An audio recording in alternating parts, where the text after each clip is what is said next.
ওম শান্তি।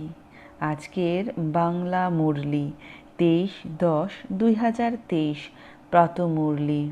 ওম শান্তি। বাপদাদা মধুবন।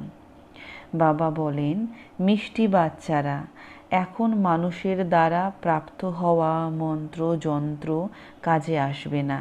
সেই জন্য তোমরা সকলের সঙ্গে নিজের বুদ্ধিযোগ ছিন্ন করে একমাত্র বাবাকেই স্মরণ করো। আজকের প্রশ্ন: ভক্তির কোন কথা জ্ঞান মার্গে চলতে পারে না? উত্তর: ভক্তিতে ভগবানের থেকে কৃপা অথবা আশীর্বাদ চেয়ে থাকে। জ্ঞান মার্গে আশীর্বাদ বা কৃপার কোনো কথা নেই। এ হলো পড়াশোনা। বাবা টিচার হয়ে তোমাদের পড়াচ্ছেন। ভাগ্যের আধার অর্থাৎ ভিত পড়াশোনার উপরেই রয়েছে। যদি বাবা কৃপা করেন তবে তো সারা ক্লাসই পাশ করে যাবে। সেই জন্য জ্ঞান মার্গে কৃপা বা আশীর্বাদের কথা নেই। প্রত্যেককে নিজের নিজের পুরুষার্থ করতে হবে। আজকের মধুর গীত: আমি হলাম একটি ছোট্ট শিশু। ওম শান্তি। এই আহ্বান বা ডাক হলো ভক্তি মার্গের জন্য। ছোট আর বড়র কারণ বোঝানো হয়েছে যে ভক্ত তো যজ্ঞ জপ তপস্যা ইত্যাদি করে, মনে করে এর মাধ্যমে পরমাত্মার সঙ্গে সাক্ষাতের রাস্তা পাওয়া যাবে। তারপর ঈশ্বরকে সর্বব্যাপী বলা, আমিও হলাম ওনার প্রতিরূপ, আমার মধ্যেও ঈশ্বর রয়েছেন, এমন বলা তো মিথ্যা, তাই না? তিনি কোনো দুঃখ সহ্য করেন না। ভগবান হলেন আলাদা জিনিস, তাই না? এটাই মানুষের ভুল, যার কারণে দুঃখ ভোগ করছে। তোমাদের মধ্যেও কোনো বিরলতমই বাবাকে জানে। মায়া প্রতি মুহূর্তে ভুলিয়ে দেয়। বাবা তো বারবার বলেন, তোমাদের শ্রীমত দেন যে নিজেকে আত্মা মনে করো আর আমায় অর্থাৎ বাবাকে স্মরণ করো। এ হলো শ্রেষ্ঠ থেকেও শ্রেষ্ঠ মত। বাবার শ্রীমতের দ্বারা মানুষ নর থেকে নারায়ণ, পতিত থেকে পবিত্র হয়ে যায়। এই সময়ের এই যে পতিত মানুষ রয়েছে তাদের শ্রেষ্ঠ মত নেই। ভগবানও বলেছেন যে এ হলো ভ্রষ্টাচারী আসরিক সম্প্রদায়। বাবা বলেন, তোমাদের দেবী দেবতা ধর্ম অত্যন্ত সুখ দেবে, তোমরা অনেক সুখ পেয়েছ। এ হলো পূর্ব নির্ধারিত ড্রামা। এরকম নয় যে ভগবান কেন বানিয়েছেন, এ তো হলো অনাদি ড্রামা, তাই না? জ্ঞান মানে দিন, ভক্তি মানে রাত। জ্ঞানের দ্বারা এখন তোমরা স্বর্গবাসী হতে চলেছ, ভক্তির দ্বারা নরকবাসী হয়েছ। কিন্তু মানুষ প্রস্তর বুদ্ধি সম্পন্ন হয়ে যাওয়ার কারণে বোঝে না। ক্রোধ কত ভয়াবহ, কত বোমা বানাতে থাকে, মনে করে বিনাশ অবশ্যই হবে। তাহলে এ তো ভ্রষ্টাচারী বুদ্ধি হয়ে গেল, তাই না? কলিযুগকে বলা হয়ে থাকে রাবণ রাজ্য। রাবণই ভ্রষ্টাচারী বানায়। বাবা এসে অর্ডিন্যান্স বের করেন যে এখন ভ্রষ্টাচার বন্ধ করো। নাম্বার 1 ভ্রষ্টাচার হলো একে অপরকে অপবিত্র করে দেওয়া। এ হলো বেশ্যালয়। কলিযুগীয় ভারতকে বেশ্যালয় বলা হয়ে থাকে। সকলেই বিষের অর্থাৎ বিকারের মাধ্যমে জন্ম নেবে। সত্যযুগকে বলা হয় শিবালয়, শিব বাবার স্থাপন করা পবিত্র ভারত। লক্ষ্মী নারায়ণ ইত্যাদিদের বলা হয়ে থাকে সর্বগুণ সম্পন্ন, 16 কলা সম্পূর্ণ, সম্পূর্ণ নির্বিকারী। তাহলে এই প্রশ্ন উঠতে পারে না যে বাচ্চার কিভাবে জন্ম হয়? বাচ্চারা, যখন তোমরা যোগবলের দ্বারা বিশ্বের মালিক হতে পারো, তাহলে যোগবলের দ্বারা জন্ম কেন হতে পারে না? বাবা বলেন, তোমরা যোগবলের মাধ্যমে শ্রীমতানুসারে স্বর্গের মালিক হতে পারো, তাহলে ওখানে যোগবলের দ্বারা সন্তানেরও জন্ম হবে। বাহুবলের দ্বারা সমগ্র সৃষ্টির উপর রাজত্ব করতে পারবে না। ওদের হলো বাহুবল, তোমাদের হলো যোগবল। তোমরা সর্বশক্তিমান বাবার সঙ্গে যোগযুক্ত হও। সর্বশক্তিমান বাবা স্বয়ং বলেন, আমায় স্মরণ করো, তাহলে তোমাদের বিকর্ম বিনাশ হবে। কিন্তু কারোর কারোর বুদ্ধিতে দাঁড়ায় না। সেই সময় হ্যাঁ হ্যাঁ করে, তারপর ভুলে যায়। অবশ্যই ভগবান অসীম জগতের বাবা রাজযোগ শিখিয়ে জ্ঞানের মাধ্যমে আমাদের শৃঙ্গার করছেন। তারপরেও বুদ্ধিতে বসে না, তখন বলা হবে যে ওদের ভাগ্যে নেই, সেই জন্য চেষ্টা করে না। টিচার তো সকলকেই পড়ায়, তারপর কেউ অনেক পড়াশোনা করে, কেউ অনুত্তীর্ণ হয়ে যায়। টিচারকে থোড়াই বলবে যে আশীর্বাদ করো। পড়ায় আশীর্বাদ কৃপা করা চলে না। জ্ঞান মার্গে বাবা তোমাদের নমস্কার করেন। কৃপা বা আশীর্বাদ চাওয়া উচিত নয়। বাবার কাছে বাচ্চা আসলে তখন সে মালিকই হয়ে যায়।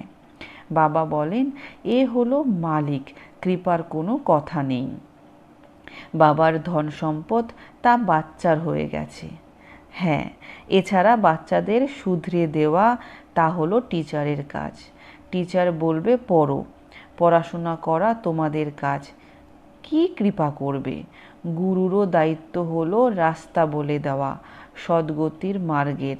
আশীর্বাদের কথা নেই। ইনি হলেন অদ্বিতীয় বাবা, টিচার, গুরু। তিনের থেকেই কৃপা চাওয়ার কথা নেই। অবুঝ মানুষদের বাবা বসে বোধ শক্তি প্রদান করেন। এ তো হলোই ওনার আশীর্বাদ। এছাড়া এর ওপর চলা বাচ্চাদের কাজ। গাওয়া হয়েছে শ্রীমদ্ ভগবানুবাচ। তিনি হলেন উচ্চ থেকেও উচ্চ, তাহলে ওনার মতো উচ্চ হবে, তাই না?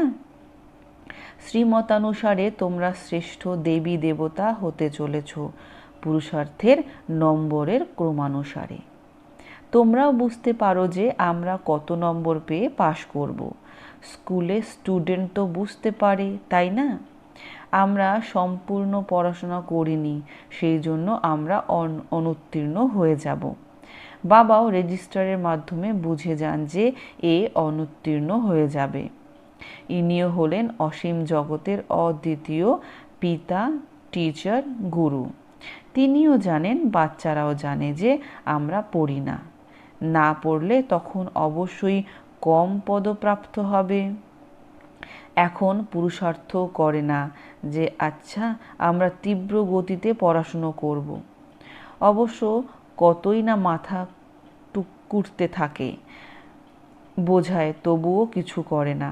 শ্রীমতানুসারে না চলার জন্য কম পদ পাবে। যে বাচ্চা হয় সে ডিনাইস্টিতে তো চলে আসবে, সেখানেও অনেক পদ রয়েছে, তাই না? দাস দাসীও হয়। বাচ্চারা জানে যে না পড়লে, না পড়ালে তখন দাস দাসী হব, কিন্তু সেও রয়্যাল থাকে।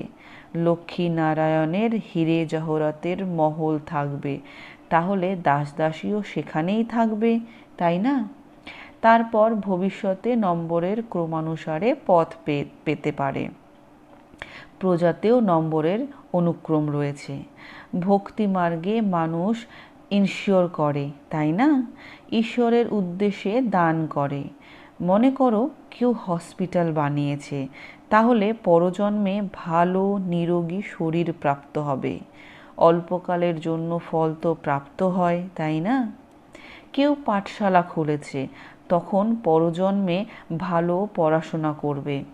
ধর্মশালা খুলেছে, তখন পরজন্মে থাকার জন্য ভালো ঘর বাড়ি প্রাপ্ত হবে। তাহলে এ তো ইনশিওর করা হলো, তাই না? প্রত্যেকে নিজেকে ইনশিওর করে। এখন তোমাদের হলো ডাইরেক্ট ঈশ্বরের সঙ্গে, ওটা তো হলো ইনডাইরেক্ট। এ হলো ডাইরেক্ট ইনশিওর করা। বাবা এসব কিছুই হলো তোমারই, আমরা হলাম ট্রাস্টি। এর বদলে তুমি আমাদের 21 জন্মের জন্য স্বরাজ্য দিয়ে দেবে। এ হলো ডাইরেক্টলি বাবার কাছে ইনশিওর করা 21 জন্মের জন্য। বাবা বলেন নিজের ব্যাগেজ সব সত্যযুগে ট্রান্সফার করে দাও। যেমন লড়াই লাগলে তখন আবার ছোট ছোট রাজারা বড় রাজাদের কাছে নিজেদের ধন সম্পদ গচ্ছিত রাখে। তারপর লড়াই যখন সমাপ্ত হয়ে যায় তখন আবার বড়দের থেকে ফিরিয়ে নিয়ে নেয়। বাবা হলেন এই সব বিষয়ের অনুভবী, তাই না? বাবাও জানেন, এই দাদাও জানেন। বোঝা উচিত আমাদের দাদার দ্বারা বাবার থেকে উত্তরাধিকার প্রাপ্ত হয়। বাবা পড়ান। হেভেনলি গডফাদার হলেন সেই বাবা। ইনি নন, ইনি হলেন দাদা, অর্থাৎ বড় ভাই। প্রথমে অবশ্যই দাদুর হতে হবে। বাবা, আমরা হলাম তোমার, তোমার থেকে আমরা উত্তরাধিকার নেব।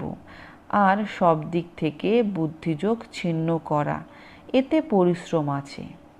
বাবা বলেন, এখন আর গুরু ইত্যাদিদের মন্ত্র কোনো কাজে আসবে না। কোনো মনুষ্য মাত্রেরই মন্ত্র এখন কাজে আসবে না। আমি তোমাদের বলছি, আমাকে স্মরণ করো, তবেই তোমাদের বিজয় হবে। তোমাদের মাথার উপরে অনেক পাপের বোঝা রয়েছে। এখন আমাকে স্মরণ করো, তবেই বিকর্ম বিনাশ হবে। তারপর তোমাদের স্বর্গে পাঠিয়ে দেব। প্রথমে তো এই নিশ্চয় থাকা চাই, তাই না? নিশ্চয় না থাকলে তখন বাবা বুদ্ধির তালাও খোলেন না, ধারণাও হয় না। বাবার হয়ে গিয়েছ, তাহলে উত্তরাধিকারও দাবিদার হয়ে গেছো। বুদ্ধিতে বসে না, কোনো কোনো নতুনও পূরণের থেকে তীব্র গতিতে এগিয়ে যায়। বাবা তো ভালোভাবে বুঝিয়ে থাকেন, যে যত পড়বে ততই উপার্জন করবে। এই গডফাদারলি নলেজ হলো সোর্স অফ ইনকাম। তোমরা বিশ্বের মালিক হয়ে যাও নলেজের দ্বারা। মানুষের মধ্যে এই জ্ঞান থোড়াই আছে। এখন তোমরা, অর্থাৎ আমার বাচ্চারা, আসুরীয় সম্প্রদায় থেকে দৈবী সম্প্রদায়, ভ্রষ্টাচারী থেকে শ্রেষ্ঠাচারী হতে চলেছ। শ্রীমদ ব্যতীত কেউই শ্রেষ্ঠাচারী হতে পারে না, না হলে আবার অন্তিমে সাজা ভোগ করে ফিরে যাবে। অবশ্যই অল্প বিস্তর যে শোনে সেও স্বর্গে যাবে, কিন্তু একদমই সাধারণ প্রজায়। পদমর্যাদা তো নম্বরের ক্রম অনুসারে হয়ে থাকে, তাই না? ওখানে এরকম গরিব থাকবে না যে কারোর রুটিও প্রাপ্ত হবে না। এখানে যেমন গরিব রয়েছে ওখানে তেমন হয় না। সুখ সকলেরই থাকে, কিন্তু এরকম মনে করা উচিত নয়, আচ্ছা ঠিক আছে, প্রজা তো প্রজাই হব। এ হলো দুর্বলতা, তাই না? প্রথমে তো পাক্কা নিশ্চয় চাই। এ হলো নিরাকার ভগবানুবাচ। ভগবান বলেন, আমার তো মনুষ্য বস্ত্র অর্থাৎ শরীর নেই। আমার নাম হলো শিব। বাকি যে সকল দেবতারা বা মানুষেরা রয়েছে সকলের শরীরের উপর নামকরণ হয়। আমার নাম শরীরের উপর নয়। আমার নিজস্ব শরীর নেই। শরীরধারীকে ভগবান বলা হয় না, মানুষ বলা হয়। মানুষকে ভগবান মেনে নেওয়ার জন্যই ভারতবাসী অবুঝ হয়ে গেছে। না হলে ভারতবাসী তো অত্যন্ত চতুর অর্থাৎ শেয়ানা ছিল। প্রথমে ভারতে বস্ত্র ইত্যাদি অত্যন্ত রিফাইন অর্থাৎ মিহি ভালো তৈরি হতো। এখন তো ওই রকম জিনিস তৈরি হতে পারে না। তাহলে স্বর্গে সায়েন্সেরও সুখের জন্যই ছিল। স্বর্গে সায়েন্সও সুখের জন্যই ছিল। এখানে তো সায়েন্স সুখ দুঃখ দুইয়ের জন্যই রয়েছে।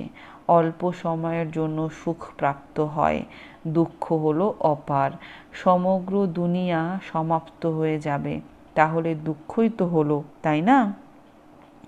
সকলেই ত্রাহি ত্রাহি করবে। ওখানে তো সায়েন্স দ্বারা সুখী সুখ থাকে, দুঃখের নাম নিশান নেই। সেও যার ভাগ্য খুলে যায় সেই বুঝতে পারে। ভাগ্যে সুখ না থাকলে তখন বুঝতেও পারে না। ব্যারিস্টারও নম্বরের ক্রমানুসারে হয়ে থাকে, তাই না? কেউ তো একটি কেসের জন্য 10-20 হাজার টাকা নেয়। কোনো ব্যারিস্টারকে দেখো, পরার জন্য কোটও থাকে না। এখানেও এরকম আছে, তাই না? হয় রাজার রাজা হয় অথবা পাই পয়সার প্রজা হয়। সেই জন্য বাবা বসে বাচ্চাদের বুঝিয়ে থাকেন, ভারতই হলো এই রকম সব থেকে গরিব, ভারতই আবার ঐশ্বর্যশালী হয়। দান সর্বদা গরিবদের দেওয়া হয়ে থাকে। ধনবানেরা এতখানি নিতে অর্থাৎ এতখানি জ্ঞান নিতে পারে না। গরিব জনসাধারণই এই জ্ঞান নেবে। ধনবানদের দান করা এই রকম নিয়ম নেই। তোমরা হলে গরিব, তাই না? তোমাদের মাম্মা ছিলেন সব থেকে গরিব, তিনি পরে বিশ্বের মহারানী হয়ে যান। ড্রামাই এই রকমভাবে তৈরি হয়ে রয়েছে। গরিবেরা বেশি করে জ্ঞান নেয় কারণ তারা হলো দুঃখী, তাই না? ধনবানেরা হলো অত্যন্ত সুখী। তারা তো বলে, আমাদের জন্য তো এটাই স্বর্গ, মোটর গাড়ি পয়সা ইত্যাদি আছে। যাদের কাছে পয়সা নেই, নরকে রয়েছে, তোমরা তাদের জ্ঞান দান করো, এমনও বলে থাকে।